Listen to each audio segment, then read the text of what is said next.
Hai semuanya, Assalamualaikum warahmatullahi wabarakatuh. Perkenalkan, nama saya Andi Setiadi SPD. Ya, gimana kabarnya? Baik-baik saja kan? Pada video pembelajaran kali ini, saya akan menjelaskan tentang dimensi 3 pada mata pelajaran Matematika SMK.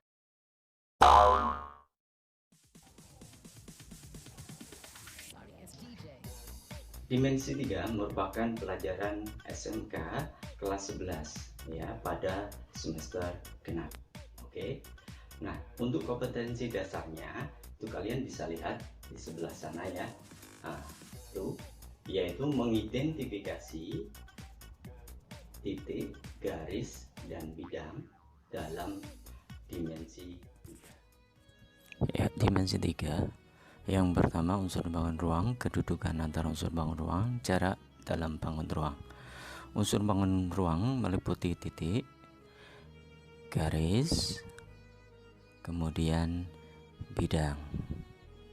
Ya, kedudukan antar unsur bangun yaitu kedudukan titik dan garis. Yang kedua, kedudukan titik dan bidang. Yang ketiga, kedudukan dua buah garis. Terus yang keempat, kedudukan garis dan bidang. Yang kelima, kedudukan dua buah bidang. Oke, kita bahas satu-satu. Titik, definisinya, titik tidak dapat didefinisikan tetapi dapat dinyatakan dengan tanda nokta. Nama sebuah titik biasa menggunakan huruf kapital. Contoh pada kubus ABCD EFGH tersebut ya. Titik pada kubus ABCD EFGH tersebut adalah di A, B, C, D, E, F, G, dan H. Itu di pojoknya. Terus kemudian garis. Definisinya, garis adalah himpunan dari titik-titik yang mempunyai panjang tak terhingga tetapi tidak memiliki lebar dan tebal. Contoh pada kubus ABCD EFGH. Oke, garis pada kubus ABCD EFGH antara lain AB, kemudian CG, kemudian PG atau dikatakan diagonal sisi, terus kemudian AG yang dikenal yang namanya diagonal ruang. Oke, lanjut. Bidang. Definisi bidang datar yaitu bidang adalah himpunan titik-titik yang memiliki luas tak terhingga. Wakil bidang adalah bagian dari bidang yang memiliki ukuran panjang dan lebar sehingga terbentuk yang namanya tadi kubus ya. Nah, di sini contoh pada bidang. Nah, ini wakil bidangnya ABCD ya, di situ. Ini wakil bidang dari DCGH. Kemudian bidang BDG. Nah, ini bisa diperluas. Yang pertama, kedudukan titik dan garis. Oke, itu. Titik terletak pada garis meliputi yang pertama. Contoh kita lihat pada kubus ABCD EFGH. Ya, B terletak pada AB. Jelas ya. Terus kemudian P terletak pada CG.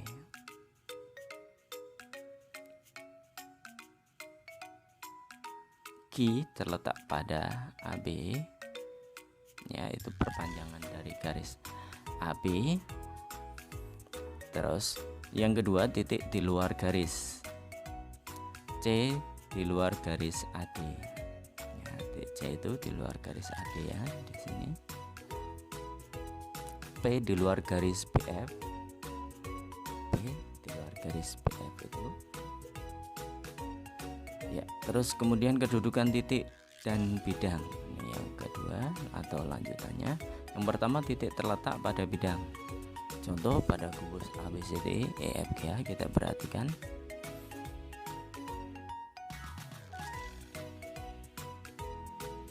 B pada bidang ABCD ya, itu kita bisa lihat. P pada bidang DCGH. P itu pada bidang DCGH. Q pada bidang ABCD, kita lihat Q di situ. Pada bidang ABCD kita perluas ya. Yang berikutnya, titik di luar bidang. Yang pertama C di luar bidang ADHE, contoh yang pertama. Nah, kita bisa lihat itu perluasan, dia tidak memotong sama sekali, dia di luar dari bidang. P di luar bidang BDG, P di situ di luar bidang BDG ya. Kemudian berikutnya kedudukan dua buah garis. Contoh kedudukan dua buah garis ya pada kubus ABCD ya. EFGH, kita perhatikan kubus ABCD EFGH. Yang pertama saling berimbit ya. Yang pertama contohnya AB dan AB, jelas ya karena satu garis itu dia berimbit. Yang berikutnya AB dan BG, ya. Ini merupakan perluasannya. Terus yang berikutnya saling sejajar. Contoh pertama AB dan DC. Ya, kita bisa lihat di situ AB dan DC. Yang kedua EH dan FG, ya.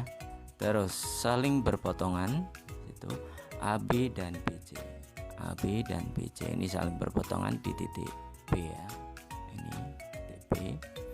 Terus EG dan AP, nah itu diperluas ya karena garis itu bisa diperluas ya, diperpanjang ya. Terus yang berikutnya saling bersilangan. Nah, ini saling bersilangan. BC dan DH. Kita bisa lihat BC dan DH di sini dia tidak berpotong tetapi dia bersilangan. Berarti dia ada jarak ya antaranya. Terus AP dan BG. Nah, AP dan BG. Nah, di sini kelihatan ada potongnya tapi sebenarnya tidak. Itu. Dia hanya menyilang. Terus kedudukan garis dan bidang. Contoh kedudukan garis dan bidang pada kubus ABCD EFGH. Ya, kita perhatikan kubus tersebut.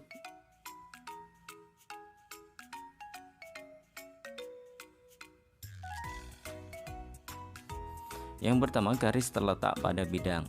Contohnya BC pada ABCD. Yaitu garis BC pada ABCD dia terletak. Terus kemudian AG pada ACGE, yaitu. Terus yang berikutnya garis sejajar bidang. Contoh pertama BC sejajar ADHE, BC sejajar dengan ADHE ya. Diwakili AD ya.